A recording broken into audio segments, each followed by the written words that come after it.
it's time to sit back and relax with your favorite drink and listen.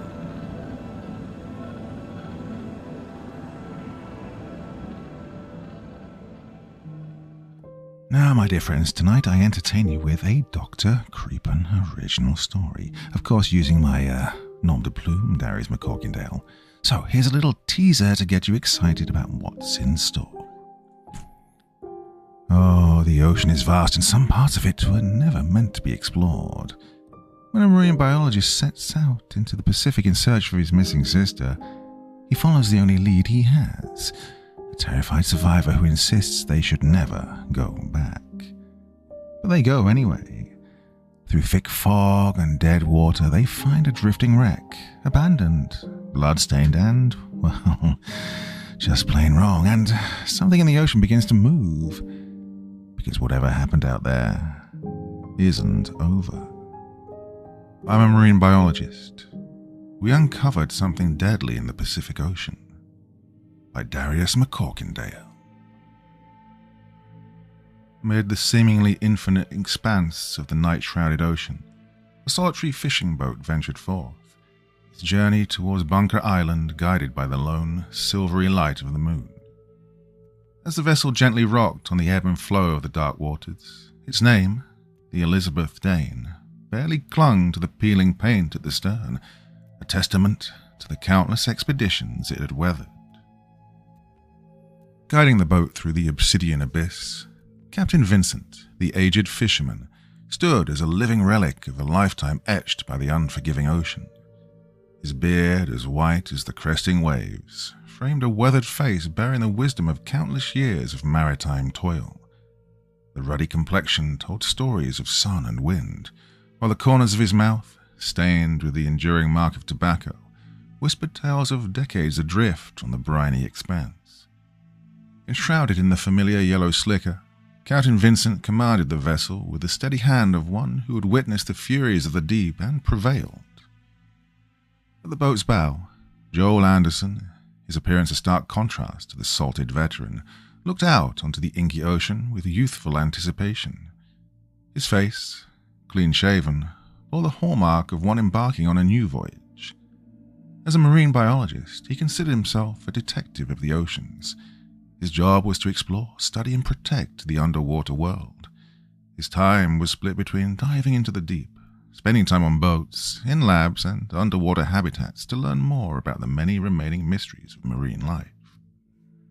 He examined the habits of fish, whales, and coral, as well as the ecosystems they live in.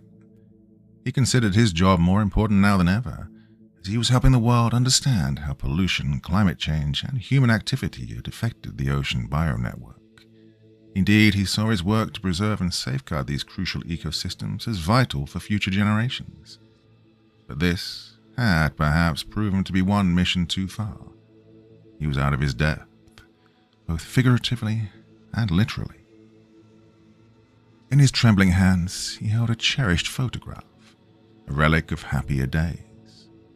In this frozen moment, he and a woman shared laughter, their joyful expressions an echo of the candles they extinguished together on a birthday cake, a slice of time preserved in smiles and warm memories. The photograph seemed to burn with promise, a light contrasting with the encroaching darkness that lay ahead on this mysterious voyage. Huddled beneath a tattered, salt-stained blanket that offered little protection from the frigid ocean breeze, Tom sat beside Joel. His face was marred by bloodstains, contusions, and there was a deep, haunted weariness etched into his features. The pale, flickering light of a feeble lantern cast eerie shadows upon his visage, making his eyes appear even more bewildered and terrified as he whispered in a trembling voice, "Please, don't make me go. I don't want to go back." Joel, unwavering and resolute, responded to Tom's desperate plea with a steely determination tempered by compassion. "You're taking us back there, Tom. You have to," he urged, though the tension in his voice betrayed the gravity of their situation. Tom's panicked objection was palpable, the sheer terror in his eyes seeming to radiate into the dimly lit cabin. "Oh, no, I can't do this. I can't, please," he pleaded, his voice quivering like a leaf in the chilling wind. As he spoke, his hands shook uncontrollably, trembling as he drew the thin, threadbare blanket over his face. Kneeling before Tom, Joel moved with measured purpose, retrieving a Smith & Wesson Model 3 revolver from his side. He gently uncovered Tom's face, ensuring their eyes locked in an intense, unspoken understanding that left no room for doubt about the seriousness of their predicament.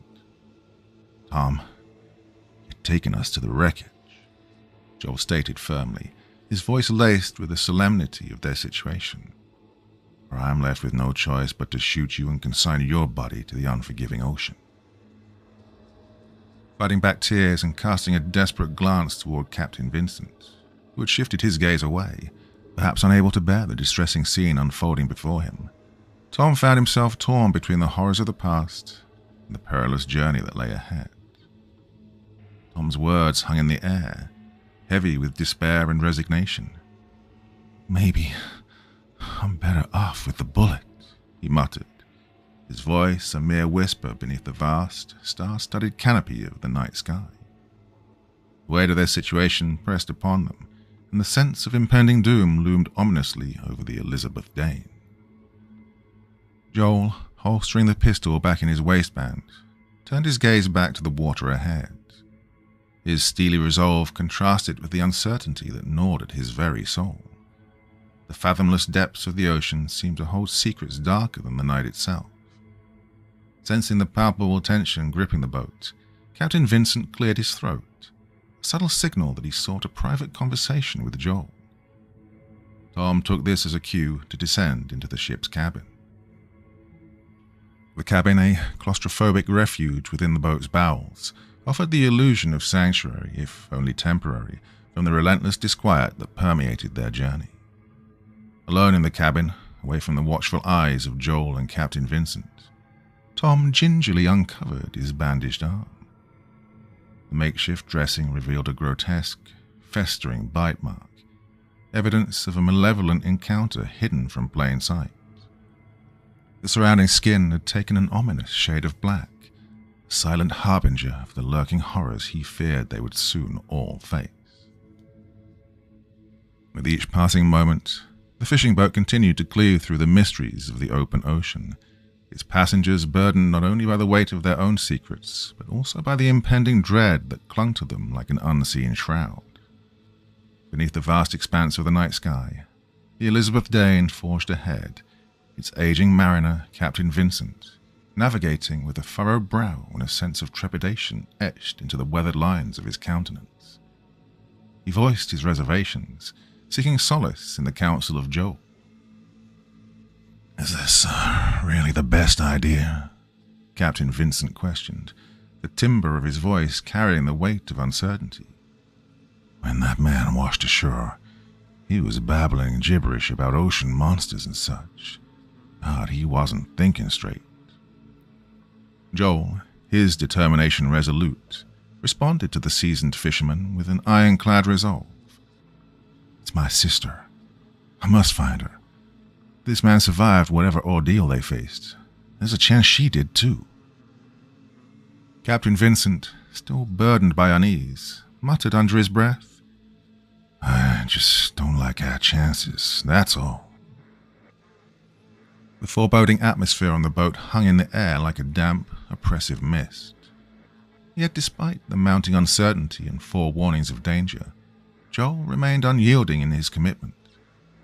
"I'll stay out here as long as it takes," he declared, his voice cutting through the disquiet of the night, as the Elizabeth Dane pressed forward into the heart of the unrelenting ocean. A shroud of thick fog unfurled on the distant horizon, a foreboding and ominous harbinger of uncertainty and danger. As it drew nearer, the vessel seemed to plunge further into an abyss of trepidation. "Looks like we'll be hitting some trouble now," Captain Vincent declared, his voice laced with apprehension, mirroring the palpable tension that clung to the boat like an invisible spectre. The fog's advance was relentless, promising an encounter with the unknown.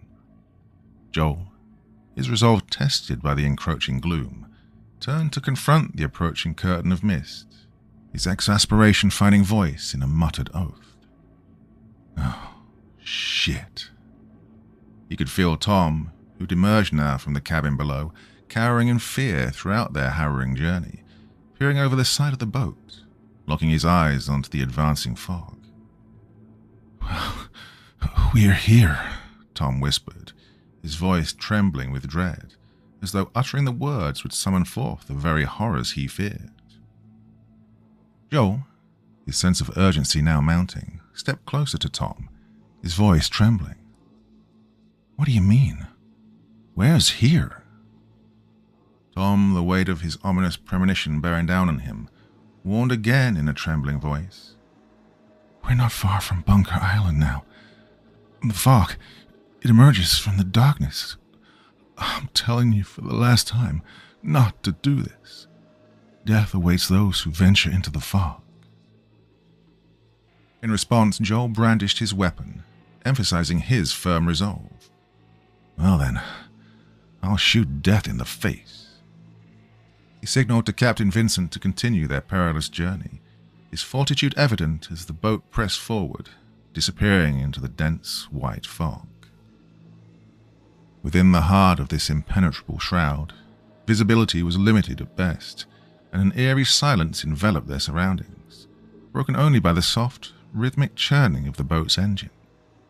Joel, caught in the profound stillness of this fog-enshrouded world, cried out into the void. Caitlin, are you out there?" His desperate pleas dissipated into the enveloping whiteness, leaving only a haunting echo in their wake. The disquieting silence sent an involuntary shiver down Joel's spine, as though the fog itself held some malevolent secret. Tom, huddled beneath his protective blanket, murmured to himself, his words barely audible amidst the eerie calm that surrounded them. Joel seized the opportunity to uncover Tom, revealing the fearful contours of his face. Tom emitted a slight scream, instinctively shielding his injured arm, his gaze reflecting a primal fear. "Oh, you've brought death upon us," Tom quivered, the weight of his ominous premonition manifesting in his trembling voice. Desperate for answers, Joel pressed Tom for information, demanding, "Where's my sister? Where's the boat?" Yet all Tom could do was shake his head, offering no assistance, his eyes mirroring the fear that coursed through him. It was then that a sinister presence brushed against the fishing boat, causing it to sway and pitch, as though the very ocean itself had come to life in response to their incursion into the fog-shrouded abyss. "What was that?" Joel's voice quivered with trepidation as he inquired, his eyes straining against the fog that shrouded their vision. It was a thick, impenetrable veil that left them in a world of eerie darkness. However, amidst this disorienting haze, a faint clearing beckoned in the distance, catching his attention. He leaned forward and pointed toward that mysterious rift in the otherwise unyielding mist, seeking guidance from Captain Vincent, who responded with a solemn nod as they steered the vessel towards that beckoning respite. As the fishing boat ventured deeper into the clearing, an unsettling sight began to manifest itself before them. Ghostly silence descended, broken only by the boat's engine and the occasional creaking of the aging vessel. There, adrift in the water, lay a wretched and mangled boat, bearing the ghastly scars of relentless destruction. The chilling signs of a gruesome struggle were etched onto its battered form, as bloodstains, like macabre war paint, smeared across its sides. "Jesus Christ," Joel whispered in shock, his voice barely more than a murmur. The oppressive aura of death hung in the air, a suffocating presence that gripped their very hearts. Captain Vincent, his face now etched with concern, maneuvered the fishing boat closer to the grim spectacle, allowing Joel to bridge the gap between the two vessels. With a mixture of anticipation and dread, Joel scrambled over the rail and onto the deck of the second boat, his determination unwavering. The decrepit vessel beneath his feet struggled against the relentless ocean, the threat of being swallowed by the abyss ever present. It bore the disfiguring marks of countless maritime voyages, mysterious barnacles clinging to its surface like sinister parasites. Joel's eyes darted around the vessel, each scar and strange anomaly a puzzle waiting to be solved.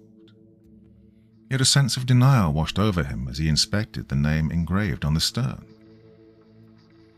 "Well, it's her boat. Where is she?" Joel muttered to himself, his voice tinged with disbelief and a growing sense of dread. Turning to Tom, his voice quivered as he called for assistance. "Tom, get over here. Help me look for her." Tom, however, remained ensconced beneath his protective blanket, his fear evident in every quiver and shudder. He dared not leave the comforting cocoon of the tattered fabric, as if it were a shield against the horrors that lurked beyond. With his trademark resolve, Joel retrieved a flashlight from his side, his trembling hands fumbling for the switch. With a click, the beam of light cut through the pervasive gloom, illuminating the sinister scene that lay before him. He aimed the flashlight toward the lifeless body suspended above, revealing the grisly tableau in all its horrifying detail. The victim's exposed flesh wore a disconcerting tapestry of strange hieroglyphic symbols, the inexplicable markings that hinted at the horrors this forsaken place had witnessed. And yet his frantic search for Caitlin aboard the vessel proved fruitless, the profound silence of the ocean answering him with only emptiness. Suddenly, a peculiar sound, discordant and unsettling, echoed through the air. Joel's heart quickened as he pointed his flashlight toward the source, anxiously scanning the darkening surroundings.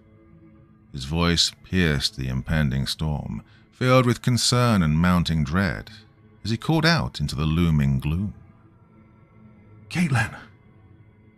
The word hung in the air like a prayer, a desperate plea for an answer amidst the encroaching tempest and the mysteries of the ocean. With growing apprehension gnawing at his gut, Joel cast his gaze out across the vast expanse of the water, straining his eyes to discern the distant figure adrift. It clung desperately to a broken piece of wood, isolated in the midst of uncertainty, like a lost soul in the abyss. "Hey, she's over here, guys, she's alive!" Joel's voice rang out, a resolute purpose in his tone, a beacon of hope amidst the engulfing darkness. Without a moment's hesitation, he hurled himself into the water, the chill and the unknown beneath the surface failing to deter his resolve. Stroke after stroke, he swam resolutely towards this distant figure, each stroke carving a path towards his sibling. In the cockpit of the vessel, Captain Vincent demonstrated his seasoned prowess, skillfully maneuvering the fishing boat closer to Caitlin's precarious location. Each maneuver was a heartbeat, each second an eternity, as the churning waves conspired to keep the drowning figure just out of reach. But the two men on the fishing boat, with their eyes fixed on Caitlin's distant form, were fueled by a sense of urgency that refused to yield. Joel, his arms propelling him through the frigid water, reached her side at last. He grasped her, an anchor in the tumultuous ocean, and began the arduous swim back to the safety of the Elizabeth Dane. Captain Vincent, ever vigilant, leaned over the side, his strong arms outstretched to aid in the rescue effort. Together they hauled Caitlin aboard, her body limp and soaked, yet brimming with life. Amid the confined space of the fishing boat, Captain Vincent's gaze fell upon Caitlin, his weathered features contorting with both relief and then mounting horror. He motioned towards her, urgently tugging at Joel's shoulder to ensure his attention. Their labored breaths hung heavy in the air. "Yeah, Joel, look," Captain Vincent whispered, his voice quivering like the trembling hands of a condemned man on death row. Joel's eyes followed the unsteady motion of Captain Vincent's finger, settling upon Caitlin as she lay before them. Her body exhibited a bewildering and unsettling metamorphosis, like some cruel twist of nature's design. On the sides of her neck, gills swayed in rhythm, their movements a haunting echo of life's primal origins, a pulse that seemed to long for the embrace of water. "What is that?" Joel uttered in bewilderment. Tom, who had finally found the strength to emerge from his sanctuary of despair below, pointed a trembling finger at Caitlin, his gaze reflecting an air of dread that had settled deep within his soul. "She's infected. She's one of them," Tom declared, his voice a somber dirge hinting at the horrors the men had yet to fathom. Tom's trembling finger, still extended towards Caitlin, suddenly drew his attention to an alarming revelation. His own hands were now undergoing a grotesque transformation. They glistened with a slimy sheen, their once familiar digits slowly becoming webbed appendages. Panic surged through him like an electric shock. With a sinking feeling, he hastily withdrew his hand, concealing the shocking metamorphosis from view. But as if the nightmare had just begun, a sinister appendage emerged from the water. It snaked its way over the edge of the boat and coiled around Tom's neck with a malevolent grip. And in an instant of unimaginable horror, the appendage, like some merciless executioner, yanked Tom overboard and into the unfathomable abyss. In the blink of an eye, his cries for salvation were swallowed by the voracious ocean. "What the hell was that?" Joel's voice, still quivering in terror, echoed over the raging waters, demanding an answer that seemed hopelessly out of reach. With a tremor in their hearts, he and Captain Vincent sprinted towards the starboard side of the boat, their eyes locking onto an unimaginable sight beneath the water's surface. There, in the depths of the abyss, a colossal yellow eye peered back at them, an unblinking guardian of the void below. Stricken with fear, the men tumbled backward onto the deck, their bodies entwined with a sense of collective dread. The heavens, too, seemed to conspire against them, unleashing a torrential downpour that pounded the boat like the wrath of an angry god, drowning out their words and adding to the disorienting pandemonium. "We need to get the hell out of here now." Joel's voice, filled with desperation, rang out once more, but the tempestuous winds and unforgiving rain carried his words away, lost amidst the chaos of the night. With each passing moment, the nightmarish ordeal on board the Elizabeth Dane deepened. Captain Vincent's determined nod affirmed their need to escape the creeping, otherworldly terror that had beset them. He wasted no time, hastening towards the cabin where the throbbing heart of their vessel lay, the engine. However, fate had other cruel plans, and their desperate escape attempt was met with a formidable setback. Black smoke unfurled from the engine room, an ominous sign of trouble and impending doom. "Oh, that is not good," Joel muttered, his voice laden with unease as he recognized the gravity of their predicament. Swiftly, he reached for his gun, his knuckles white from the tension, and knelt beside Caitlin, who lay before him, a living enigma. "Caitlin, can you hear me? Sis, are you all right?" he asked, the tremor of hope warring with the uncertainty in his voice. Her clouded eyes slowly blinked open, but the response that emanated from her frail form was anything but reassuring. Caitlin's fragile lips parted. She let out a blood-curdling scream, the sound of anguish and transformation, sending shockwaves through Joel's already strained nerves. The speed of her transformation was relentless. As he watched in shock, her body convulsed, like a puppet in the throes of some unforeseen malevolent force. Her fragile human form succumbed to the emergence of grotesque features, the skin along her spine splitting open to reveal an unsettling sight. Red, translucent fins burst forth like grotesque blossoms, an indication of the monstrous metamorphosis that was consuming his beloved sister. Amid the chaos and despair, Caitlin's grotesque form lunged at Joel, casting both of them into the unforgiving waters. Below the surface, the relentless grip of bodily conversion continued its cruel dance. Her once human fingers elongated and fused together, webbing stretching between them, like some grotesque simile of aquatic life.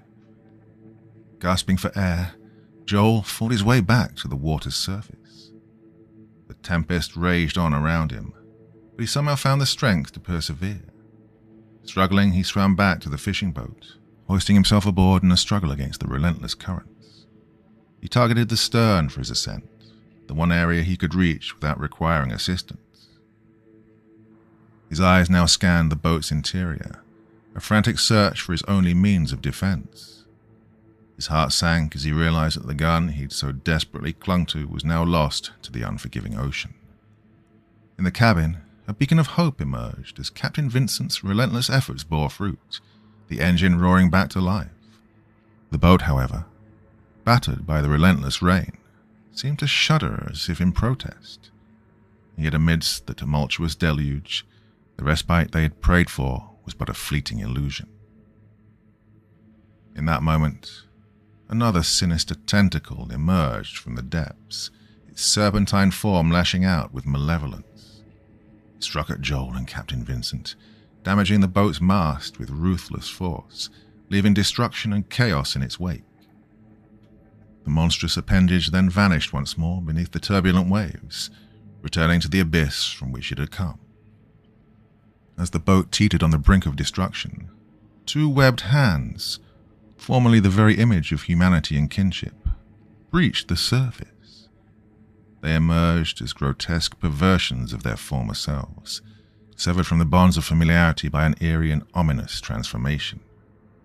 Caitlin's once cherished hands now harbored rows of jagged, razor-sharp appendages, her fingers clawing at the wooden deck of the boat.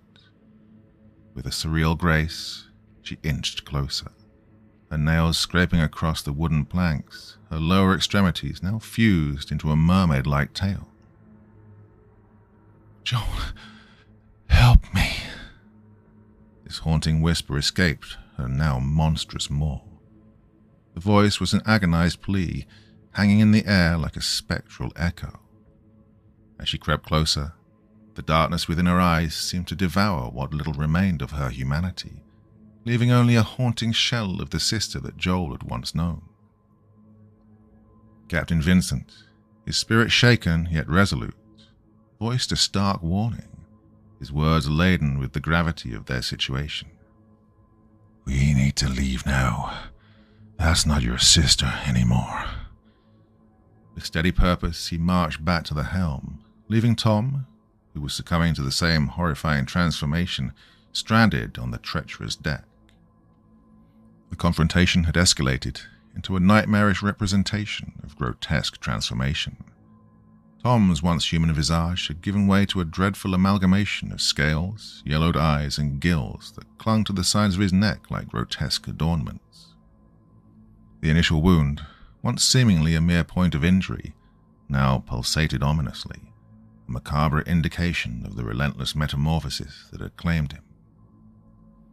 With ungodly determination, Tom extended his mutated arm towards Captain Vincent, his intention chillingly clear.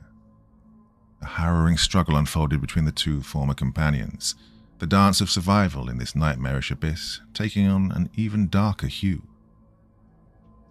Then, with a dreadful and unholy act, Tom spat forth a vile black tar-like substance onto Captain Vincent's unsuspecting face. The old mariner stumbled back, disoriented and stricken, before finally toppling over the side of the boat. Tom, now a nightmarish shadow of his former self, wasted no time. He leapt into the water, pursuing Captain Vincent into the inky depths below. In this moment of absolute desperation, Joel's hands fumbled for salvation. He grasped a weathered tin case, his heart pounding in tandem with his racing thoughts. The case proved to be a stubborn adversary, yet with firm resolve he succeeded in wrestling it open. Inside, 2 red flares remained, an admittedly limited lifeline in the face of such profound horror. Grimly ascending the partly damaged mast, Joel braced himself against the relentless deluge. Rain lashed at his face with merciless intensity, making it a battle to keep his eyes open and fix his gaze on the task at hand. His heart raced, terror clung to his very soul, yet he understood the gravity of the situation. He took aim with the flare gun, determined to unleash his final beacon of hope. In a defiant burst, a single red flare erupted from the gun's muzzle, igniting the bleak, moonlit night with its vivid pinkish-red illumination. The ocean itself seemed to shudder in response, revealing its ominous secrets. Joel's heart trembled as he bore witness to the surreal spectacle unveiled by the stark brilliance of the flare. Hundreds of unworldly eyes, grotesque and ghastly, stared back at him from the churning surface of the water, like the eyes of malevolent spirits awakened by his act of defiance. "Oh my God," he gasped, his voice trembling in the face of such grotesque horror. One by one, these creatures, each more nightmarish than the last, began their relentless ascent, hauling themselves onto the fishing boat. Joel's desperate gaze descended to the transformed Caitlin, who reached out to him with an almost mournful expression in her eyes. The poignant bond of brotherly love mixed with a profound sense of dread as he whispered, "I'm sorry, Caitlin." Tears, indistinguishable from the relentless rain, trickled down his rain-slicked face. With a sense of tragic inevitability, he reloaded the flare gun, knowing that this was his last chance. Every fiber of his being screamed against what he was about to do, yet the dire circumstances left him with no choice. He pointed the gun at Caitlin, his hand trembling with the weight of his choice, and in a voice that bore the weight of his sacrifice, he said, "God, please forgive me." With a resolute pull of the trigger, the flare erupted into a searing blaze, its fiery tendrils reaching out to claim Caitlin's grotesque form. In an instant, the sticky substance that coated her body reacted to the flare, and she was engulfed in a flaming inferno. Her agonized screams pierced the night, the fiery maelstrom she became flinging burning fragments in all directions. The other monstrous creatures recoiled, their misshapen features twisted in fear and dread as they witnessed the fate that had befallen their once kindred. The fishing boat, now partially consumed by the blaze, bore the fiery scars of the struggle against these grotesque abominations. Yet remarkably, the relentless rain battled against the encroaching flames, its ceaseless deluge suppressing the inferno. As Joel grasped onto the mast amid the chaos, his world teetering on the precipice of madness and despair, his gaze was drawn to a single distant light. It flickered in the night, a slender ray of hope in an ocean of darkness. The glimmer of salvation beckoned in the distance, a lifeline reaching out to him from the abyss. With newfound resolve, Joel clung to the last vestiges of his will, shouting into the night, "Hey, over here, help!" The hideous creatures around him, momentarily disoriented by the fiery conflagration, began to reclaim their place. The ocean itself seemed to recoil from the manifestation of this stranger's light. Yet the eerie tranquility was fleeting, and their dark embrace threatened to close in once more. The boat's once smoldering deck now hissed and cooled as the relentless rain waged a battle against the burgeoning flames, preventing further catastrophe for the moment. Amid the lingering scent of charred wood and the palpable tension that clung to the air, Joel's eyes again caught this glimmer of hope. It was nearer now. There, a solitary light broke through the darkness, beckoning like a guiding star. Any thoughts that he had imagined this were now banished. A boat, its form gradually emerging from the shroud of night, was making its way toward Joel's beleaguered vessel. "Hey, over here, help!" he bellowed.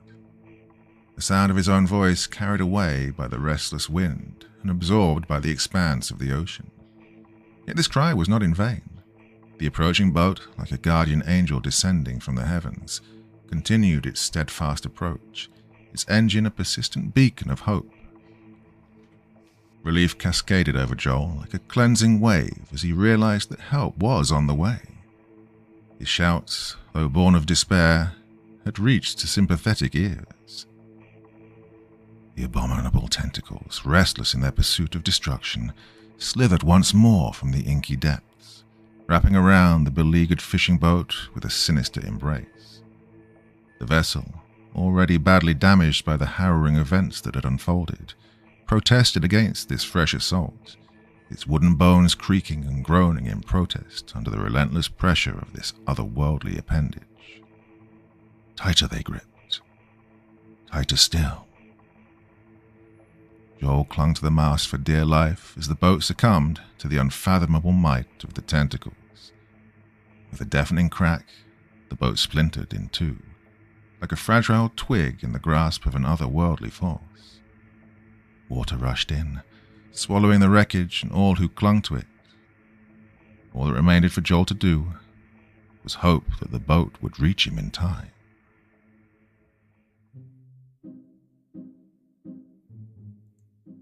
Well, my dear friends, sorry if you can hear the massive thunderstorm outside.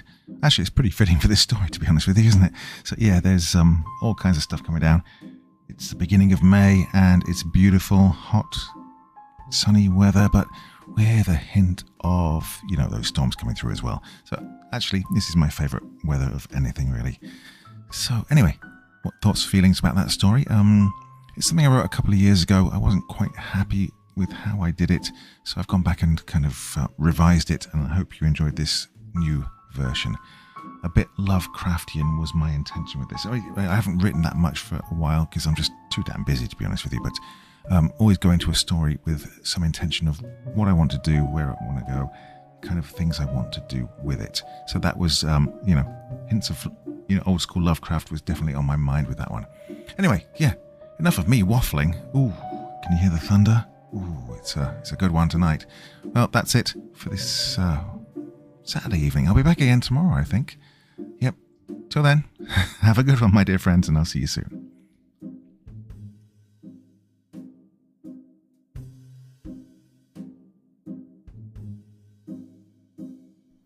Thank you so much for taking the time to listen to this story today. Really means a lot to me and to the author of the story, of course.